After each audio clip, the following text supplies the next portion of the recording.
Hello everyone, it's Sloth here, and today we are going for Grixis control, and this version is really nice. I think it has quite a lot of power, and the results are there. We of course played not as many games, so obviously it's not a full test, but so far we won way more than we lost, so 67% win rate. On the play, as always, definitely better than on the draw. And with this deck you don't really have a great ramp except treasures, but I guess treasures really help up anyway. So the stats are here, and the cards like Iteration and Fable, they are basically the raw power, so they will fix you a lot of games that are like, you know, close. So yeah, I think the stats will be around this, even if we play more games. So let's go into the deck list. Like the deck is really controlish, really fun, and really strong, so pretty much everything we want, right? Alright, and we are in the deck list, so what the deck is about, what makes it different than the other controls. First of all, let me tell you, it feels more control-y. A lot of, like, it's Grixis, but it mostly izzet. We have what? Check for traps and Soul Shatter. Of course, you have also theoretically like Kotose and some sideboard, but we are mainly izzet deck. However, when you play izzet decks, they feel a bit more mid-rangey most of the time. Like basically you have this tempo that you try to use to kill the enemy before he can react, usually with gold spans. With this deck, that's not the case. We actually have much more value than in the other versions, and this is due to Wandering Mind, a card that is just uncommon. So here, budget players, we are going for your direction. But jokes aside, it's pretty interesting card. It has a ton of value, and we duplicate this value with Fable, because we also have Fable, right? So when we get KIKI JIKI, of course you want something to copy. Goldspan is expensive and it plays a bit differently than the typical control deck. And Shaman from the Fable is of course a bit weak as a payoff. But when you have Wandering Mind, and you will see it in the games, it's not like gimmick, it actually happens a lot. Like you will get the copy of this card. Like the fact that you can look at the top 6 cards of your library and take one of them, man, it's insane. You can do it every turn. You basically search your deck in a way every single turn for this one instant that answers the situation. And this is how we stunlock the game for the enemy. When this and KIKI JIKI comes into play, enemy has one turn to break from this, or he just completely dies in agony. And believe me, like we have deck built around it in a way. Of course, Wandering Mind on its own is also really good, and it also provides a lot of value. But with this combo, it's just devastating, and it will make like the game ends pretty much when you have this combo set and you can cast 1 or 2 extra spells. And if enemy whiffs, man, you actually go 2 cards, while enemy cannot even take 1 of your cards because he has no pressure, so you don't need to counter anything, and so on, so on.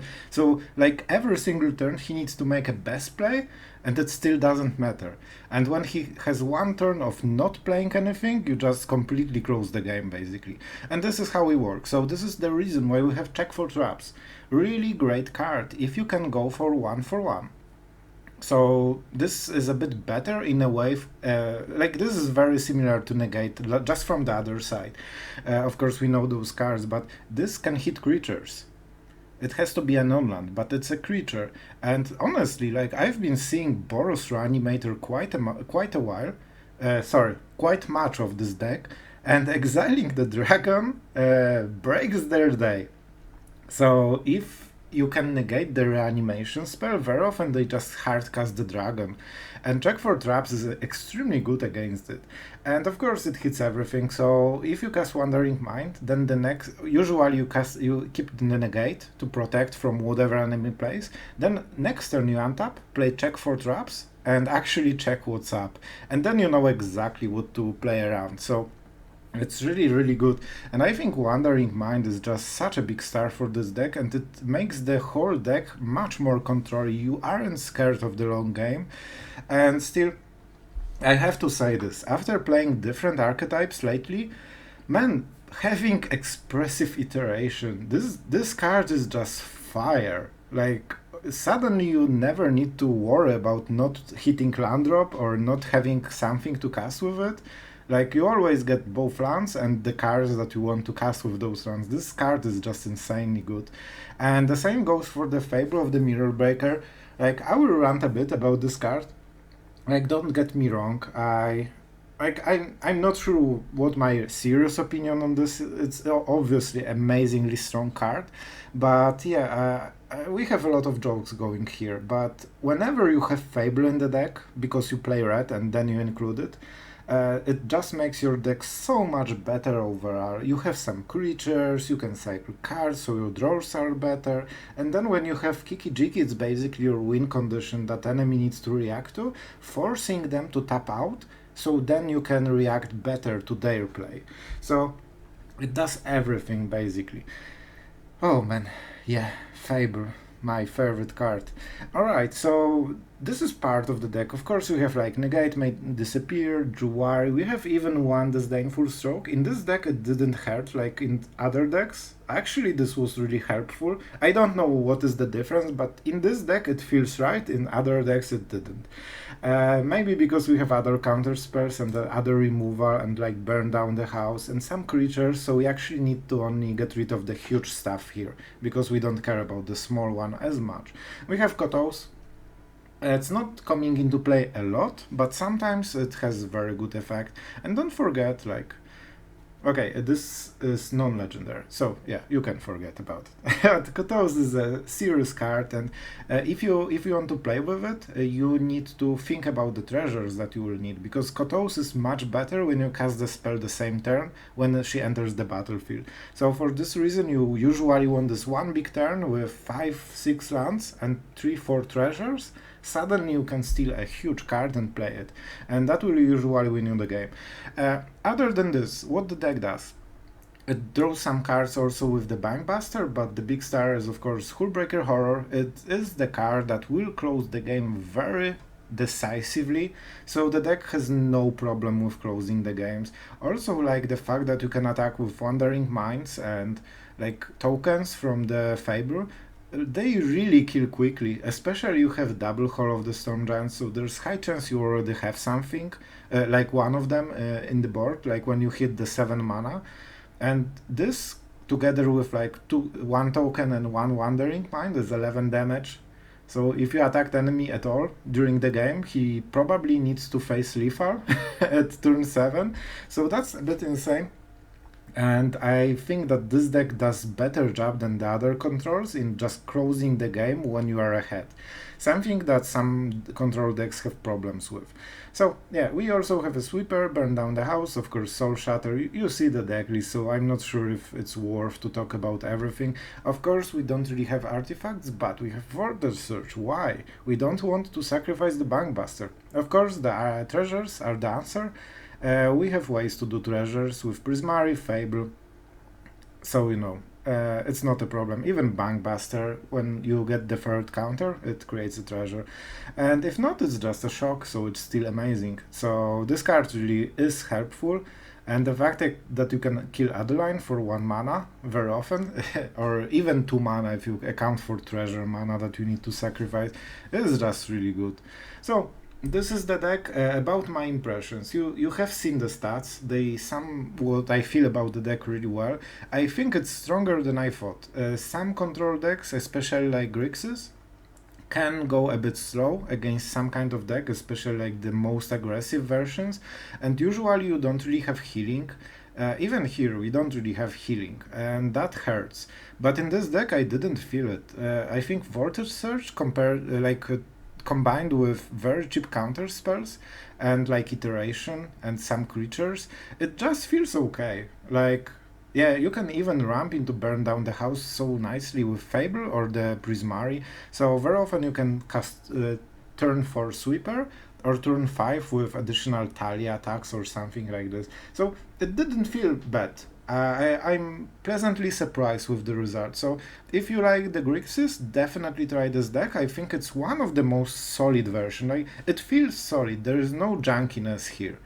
And yeah, and the value is definitely here. The fact you have those like mini combos that will win you the game over 1 or 2 turns is just so precious. Like, you don't really try to do it in the deck, but when you do it, you by the way win.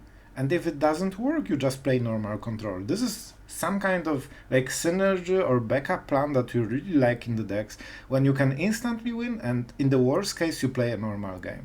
Yeah, so that's my impressions. I recommend this one, and enjoy the games. And man, this deck got me so excited, I forgot to even ask for subscriptions, as every solid YouTuber should do. So if you like the decks, if you like the channel, don't forget to subscribe. Like, it's not much time, it helps a ton, so yeah, consider it. And thank you, and enjoy the games. Alright, this is an interesting one. This is definitely much better on the play. I cannot even state how much it would be better on the play. But even on the draw, a 1 mana removal is pretty important. Definitely we are going for the red, just for the voltage surge. There's no Kumano. Oh, nice! The bad land that you should never play. That's really good for us, basically. This will be island. Now the question is, what do we do? I think it's Negate. We want to make sure that the board is as clear as possible for the next turn. I think it's Fable. Easy. Good decisions. Hashtag rewarded. Right? Yeah, that's how I feel. Exactly. I like this guy. He knows what's up. Alright, so what is our play? Like, of course. Do we need double red or double blue? This might be pretty important choice. I will go for double red because this is blue at the worst case, and we definitely do what the enemy tries to do. Even though, like, he was on the play, so he already had huge advantage in Fable War.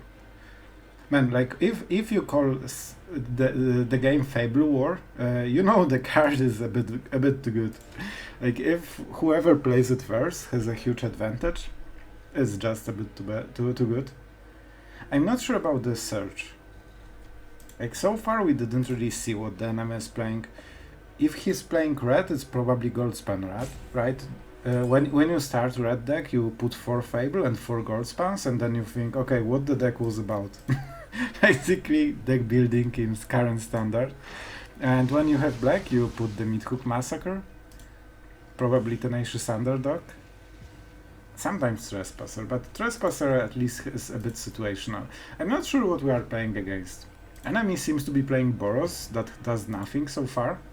But Fable suggests it might be Reanimator, because Fable is amazing in Reanimator decks. We have played one of them, and that was pretty much the most important card in the game for this deck.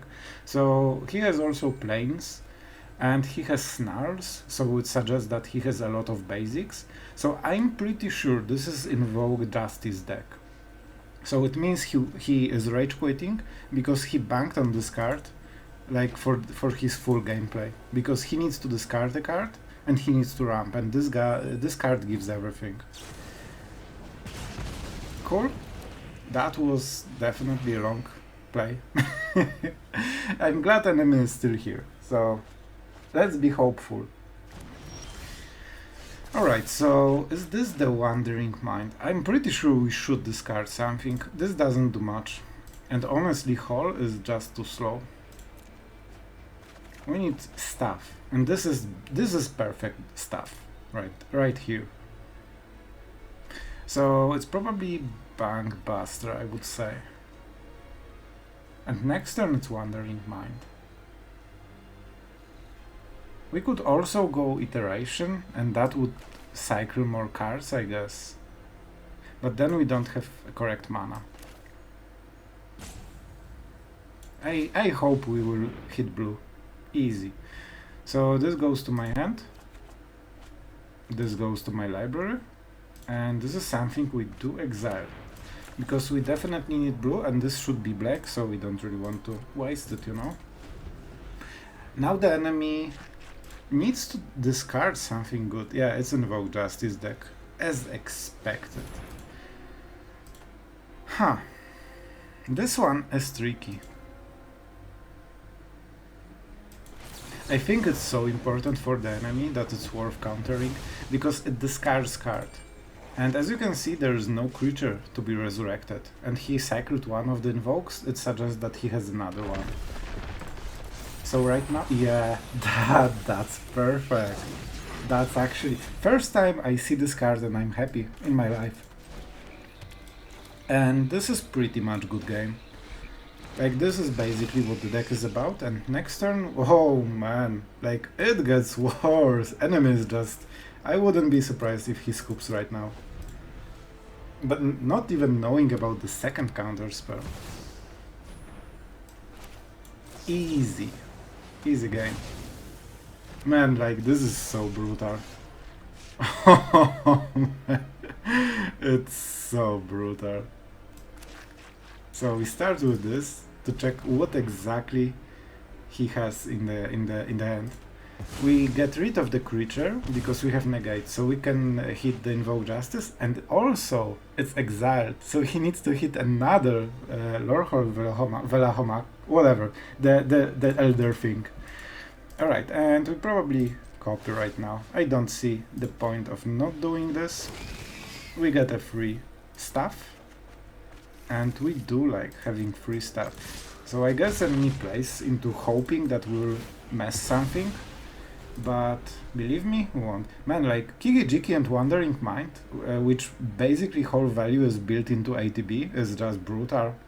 Like, pay 1 mana, draw a counter spell from top 6 cards. Huh, interesting. He knows we need to allow this, but we have so much card advantage we don't really care. Like, I don't like it, but it's really not a problem. Especially with Hullbreaker Horror very closely. I think we take double land from the Expressive Iteration if we can. Bro, you, like, do it. You have 1 creature in the graveyard. You either do it or you don't. There's not much to think about. You know what will happen if you will? I will highlight. This will happen. Sure. Amazing. So many options. So many creatures to choose from. Yeah, I'm a bit mean, probably. Burn Down the House seems pretty nice, to be honest. Like, it's 3 damage with haste, so it's 5 already. But I guess the responsible play is just to go for iteration. Alright, so... hand probably this one, right? And library this one for mana. Does it make a difference? Not really. So we want the tap land in that case. And yeah, Fable gives a bit more breathing room to hunt for counter spells. Like, I don't think 5 damage a turn is enough to pressure him enough. So we just go for the build up. We want to give him this one top deck, but after this we can cycle like 3 cards or 4. So yeah, like, he needed perfect top deck, like the last Invoke Justice or the third one, to get the award, and that was his best play, and that already wasn't like perfect. Jwari, not relevant. Like, honestly, this one is not as relevant as, well, maybe Bankbuster actually. Yeah, okay, I think Bankbuster is a bit worse here. That's really good. So basically we just make sure that we counter whatever he plays, and that's it. Prismari is great, Fable is great, but Iteration is just a bit too broken to pass on this card. And whatever enemy draws, it won't matter. And this is basically the situation we want to be in. He will scoop very quickly. Like, this is either the last of his draw or the second last, basically. And now we can create a lot of pressure. We could deal 11, we could even just deal those 4, and then the next turn threaten the Reaper. And the responsible play is to cast this. We create Devils, now we attack for a huge amount, and now the enemy is so pressured that he dies next turn, so he needs to react, and we have Make Disappear for whatever he does. And that's basically how we want to close the game. Man, like, we actually have 4 mana even after all of this, which is insane. We could like probably the like tournament play would be cast iteration just to hit something. Sure, like you don't counter things like this even if you can, if you could, because it doesn't change the situation. See, like he removes it and what? That's it. I think that check for traps was such a huge deal, that the fact that we got rid of the reanimation spell and he needed 2 cards again while he had 1 in the hand, it's just devastating for reanimator decks. Alright, we are going first. Interesting hand. I don't think we are in position to use Jwari as a counter spell. It's extremely tempting, but we cannot make this decision later, we need to do it right now. And if we whiff, we cannot play Prismari, we cannot ramp, like we cannot do anything really. Right, our big order, and of course we got the land. Okay, if I knew that this would be the case, Jwari would be better, because we really need the counter spells to slow the enemy down. Make Disappear is good, Prismari is good, but it won't last forever. Burn Down the House is extremely good though. It seems to be mono-white for some reason, and it's Talia. Yeah, I actually will take this tree, because there are worse targets than this in the deck. And I won't cast it during an attack, I think even.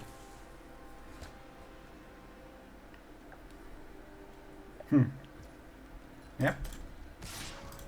So we invest 3 HP into forcing enemy to do something. Huh, interesting one.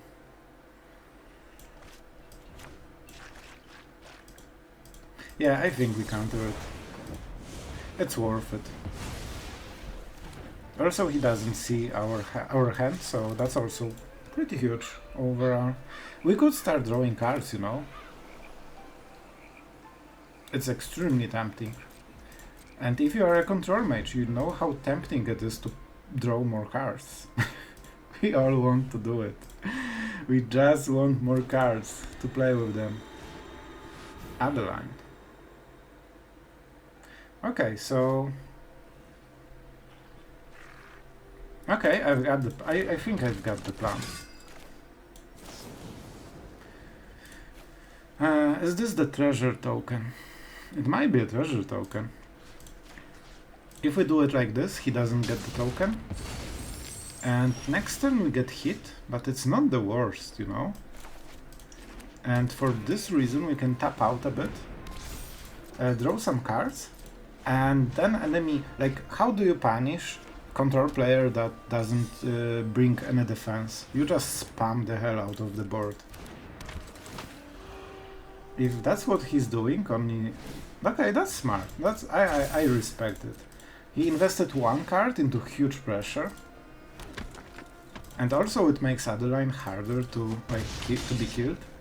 So, yeah, pretty good. I'm not sure if it will be enough for the enemy to win this game, but that's definitely a good play. So, of course we need to sweep, so let's sweep. We could draw cards with the Bankbuster, but I think this is the better play.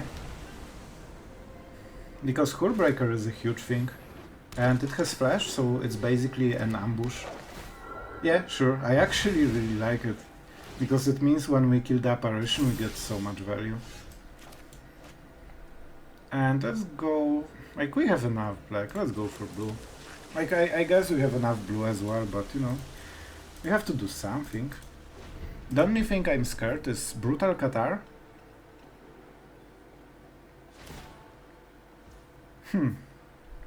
We have the Horror of the Storm Giant, so I think if he attacks with... Yeah! I think it... it deserves... I wanted hard, to be honest. I have them switched. Yeah, and this is why you really like this stuff. They have only Brutal Qatar. I don't think he can... He might have Valorous Stance, I guess, but I hoped he won't. And we have a lot of Sorcery Speed stuff, so that's why we do it. Alright, so which one we want? Like, this will give us value, right? This is non-token, he cannot target the Hullbreaker, so it's... But then he can remove the Fable, so I think I like it more, a bit. We could, I guess, also attack, but it doesn't feel like a great investment, you know?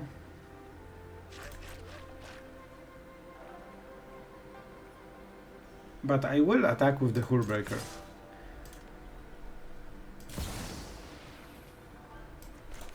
Nope. And in this case, we actually will get rid of the apparition, because he tapped out completely and he's very negative on tempo. And if he replaces the apparition, it's even worse, right? We leave this card, because we need something to bounce whatever he plays next turn. Okay, that's fine. But we have Horror of the Stormlands, so it will be hard for him. And we have very good blockers here. I think we still go for value. Give me a moment. Coughing is back. Our Arch Nemesis. So we have 3-6. We can activate the Hall. We can attack for 11. If we don't block, he can activate this. Possibly put the counter, so it will be what? 3, 5, 7 damage. And then we kill him, right? No. We don't kill him next turn, so I think it's a risky line of play. It would be way better to play like this and get some good cards from the, you know, top 6 of our library. Voltage Surge seems pretty amazing. And now he knows. Now he knows. Do we go for the Fable? We probably should, right? Not really any reason not to. But then we cannot Voltage Surge for 4. We played the card, so it won't go into night time. We definitely attack with the Shaman. And honestly, we will attack with the Apparition as well. Alright, we get additional treasure. Never mind. He knows that we threaten to remove whatever. Yeah, he has no choices. Like, if he blocks, then we can remove even more creatures. If we don't block, he cannot attack. That was my idea behind the illusion.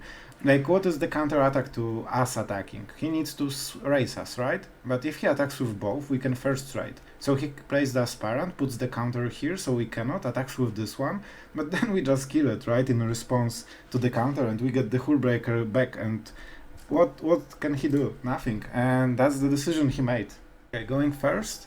Man, I like playing iterations so much. It feels so much better than the other decks that don't have this card. So probably this is the start, right? Like, with iteration we can actually use Jwari, knowing that we will hit every single round we want ever. Like, this is insane. I like the card. What can I say? I'm not sure how to play against enemy. This is perfect draw. This is actually a very good draw. And yeah, we do not cast the iteration because I'm scared of Kaito and we want to counter it. And with Negate, see? Easy. Easy counterplay. Somehow they usually have the Kaito. And now we can go a bit crazy and hopefully we can land. That's not great. Oh, that's horrible. We really wanted untapped land for Negate or check for traps. This is a bit of a disaster. This is bigger impact than the other one. Jwari is a bit of crap. Not gonna lie. Like, now we really feel the alternative cost. If he casts another Kaito, we can kill it after he makes a token, and I think he would, normally. Okay, okay. Like, this was painless, while it should be devastating. This is Memory Deluge. How can we punish Memory Deluge? First of all, by not playing iteration, because this means we play only one card. If we check for traps, he will cast it in response, and we don't really want to remove it. But then we have better selection, right? Black, red. Easy gaming. This really suggests that we have a hard counter spell or at least Jwari. Oh! That's definitely interesting. I guess it's farewell, right? Like, Path of Peril is good against burn down the house, I guess. Farewell is extremely expensive, but yeah, I think it's still better call. Yeah, I will take this damage with dignity. Interesting. I think we have upper hand, but it's still not as easy. Yeah, I don't mind. So, do we go for blue or the red one? We have enough red, let's go for blue. It might actually help us a bit. Nice, he even did it in the wrong time, so you never want to do it, because now we have additional mana main phase. We don't punish enemy with anything, but if you want to do it, you do it at the end step always. So this cuts all the sorcery speed, like creatures, planewalkers, sorcery things, artifacts, enchantments, like all of them cannot be cast anymore. So yeah, never do it, kids, like this. With iteration, I'm not surprised he scoops. Like, the card advantage this gives, and he has basically no cards for the matchup. Like, look at his cards. He has the sideboard for the other matchup, basically. So he only has one card in the hand, while we draw and draw and draw. Like, I know how depressing it is when you are a control player. Alright, the fact we are going second is disaster. So I think that we are already losing quite hard. Like, it sounds like a joke, but that's reality. Like, right now we are losing very hard, and we need to get back into the game from being on the draw. Especially that all of our cards are 3-drops. Okay, this is what we needed. Now we are back in the game. We have one red. I guess this is more as a black card, because we are mostly izzet. Is it? Huh. This joke will literally never get old. Never. Even if it's not funny, it's still there. And it was never funny. Yeah, let's see what the enemy will pay. Treasure is a bit threatening. Yeah, because he can pay, right? This is exactly the reason. Like, do we actually Jwari just to get rid of this? It seems like a horrible idea. But you know what? Enemy is out of value, and we can go for the tempo a bit. Yeah, we would counter it if not this freaking treasure. Enemy will get more, but this is something we need to live with. And we go with our Fable. Like, we have way more value than the enemy. We need to go for tempo, so I really think this Jwari was in that case justified. It might prevent his Goldspan Dragon. Because, you know, he's playing red, so there's Goldspan Dragon. Magma Opus, it means Hinata deck.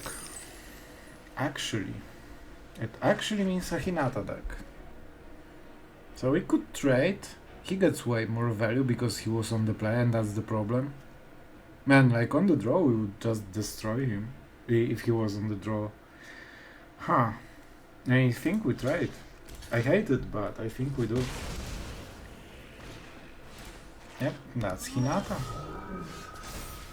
Okay, cycling is insanely good. I don't think we have time for this.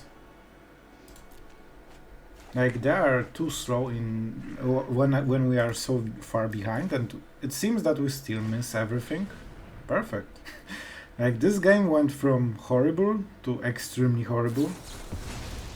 Like, this is over. Like, I told you, from the start, we were at such a disadvantage by going second that it was felt that we are already the losing card before even anyone played the card. Alright, we are on the play with really good cards and good hands, so I'm really happy about this one. There is a chance we might use the... Yeah, let's play the red. Like, the chance is small, but there are probably some creatures that we might want to remove. Okay, not the case in this situation. Now the second choice. This seems to be mono white, right? So we probably want to use as much value as we can, so we get rid of this casting cost. Like, Bankbuster on board is already way better than Bankbuster in hand. Like this this first 2 mana doesn't give anything, right? Later you start getting value for it at a very good ratio. Alright, we know exactly what we're playing against. But it means we have some time then. So we need a very good setup. And good setup means playing Fable on turn 3, because that's what you always do if you play red in your deck. Yeah. What will hit? Yeah, see? Exactly. We both know that's how it works. And we will freaking discard cards. I do like counter spells. This is something we use right now. So we play this, we do this, and we keep the negate. So I think this is the play. We have card advantage here, so I think we should get into land somehow. Yoink. No, please, thank you. The mana from the goblin is insanely huge here. Like, this is actually amazing.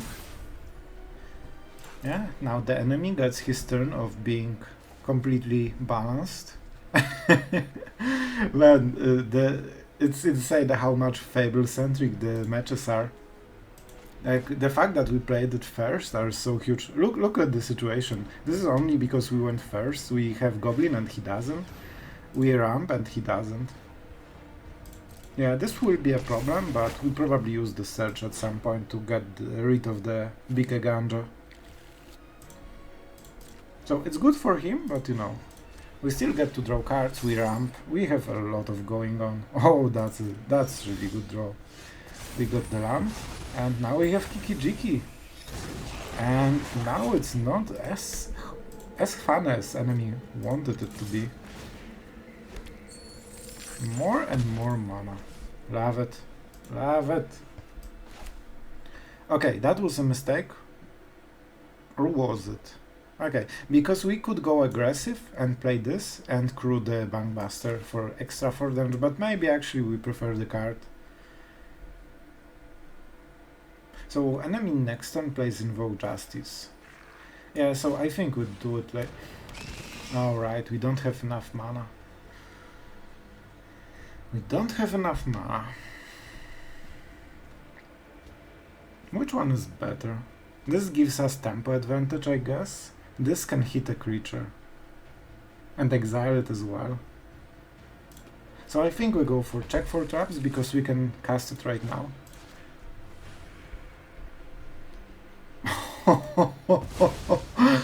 Oh my friend, I did this after the cycling.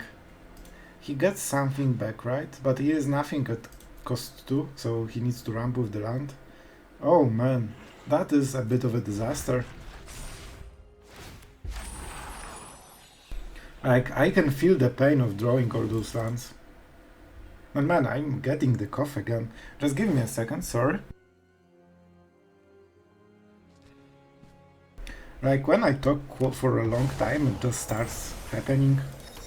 Yeah, I hope you bear with me, and I really don't think the game will be long, so we are probably at the end already.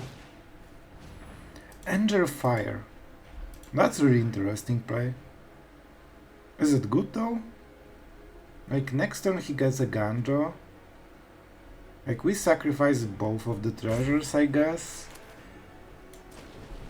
But I still think this is the... Oh, we don't need both, right? Because we targeted before. I like this play by the enemy. It was pretty smart. But I don't believe it's enough. He's just way too far behind after like getting rid of his only card in the hand, basically. So we just... Let's make sure that the enemy will tap. Like the tapper will tap what we want. And now we get another counter spell. Easy. We could even go burn down the house, I guess. Honestly, it might be pretty good. But then we don't have counter spells, so if he top decks, then he might win. So that's definitely not what we want.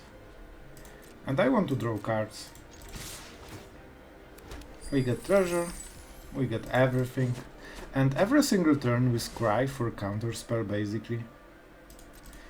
Yeah, we can even Hall of the Storm Giants next turn, so the damage will be really far actually. Unless we cannot remove it in any way, of course. But it's a lot of pressure already. And enemy cannot pressure us back really, because we are at 19 and he's at 12. So even with Vigilance and the tokens, he's just more and more behind. Yeah, and we make the copy of Flyer, which is even worse. Or we can just get the Bankbuster. So I think he is out of options. He doesn't know about this Negate, but he knows about Make Disappear. He can pay 1. Okay, sure. Interesting one. I guess he needs to get counter spells out of the way somehow. But as you can see, it's just way too much. He didn't even know about the second Negate and second check for traps. And they were there.